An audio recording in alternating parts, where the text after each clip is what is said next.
OBC निकाय चुनाव को लेकर आज कोर्ट में क्या निर्देश दिया कोर्ट ने और क्या?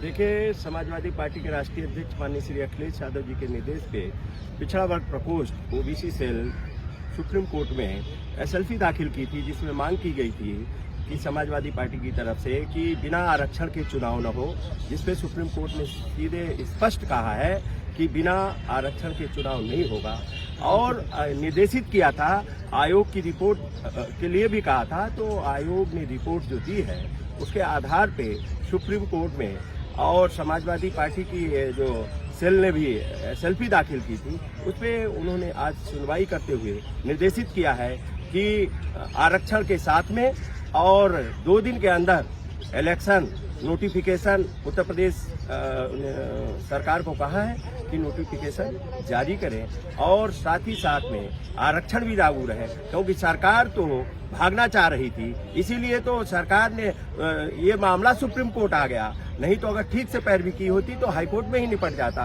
और अभी हमारे ओबीसी सेल की तरफ से मांग की गई है कि वो जो रिपोर्ट आयोग ने बनाई है वो रिपोर्ट हमको भी उपलब्ध कराई जाए।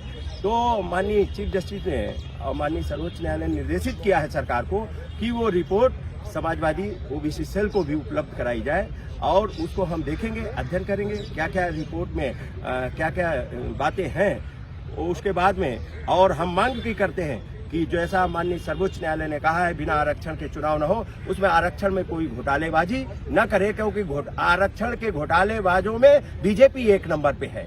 इसलिए हम मांग करते हैं उसमें कोई घोटाला न करे। सरकार की क्या मंशा रही होगी सब चुनाव में? सरकार की मंशा ये है क्योंकि सरकार चुनाव हारने जा रही है, इसलिए सरकार टाल मटोल में लगी थी। देखा होगा पिछली पैरवी पे भी सरकार का पक्ष रखने के लिए वकील ही गायब हो गया। तो और जिस तरीके से वो हाईकोर्ट में मामला था, अगर ठीक से और पहले से ही सुप्रीम कोर्ट की तरफ से निर्देश था तो इनको आयोग बना के उसकी रिपोर्ट लगाई। और उत्तर प्रदेश में तो लोकतंत्र है नहीं। आपने देखा होगा आयोग की रिपोर्ट, जो पिछड़ा वर्ग आयोग रिपोर्ट लगाएगा पिछड़े वर्ग के हित में, वो इतना प्रेशर में ले लिया गया कि उसके जूता चप्पल तक उतरवा लिए गए। इससे बड़ी बेइज्जती क्या हो सकती है पिछड़े वर्ग के? वही अधिकारी पहने खड़े।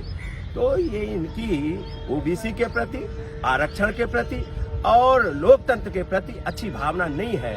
लेकिन माननीय सर्वोच्च न्यायालय ने निर्देशित किया है और हम मांग भी करते हैं, जो माननीय सर्वोच्च न्यायालय ने निर्देशित किया है आरक्षण के साथ में चुनाव तत्काल कराएं, उस चुनाव शीघ्र कराने का निर्देश जो दिया है उसको चुनाव को कराएं।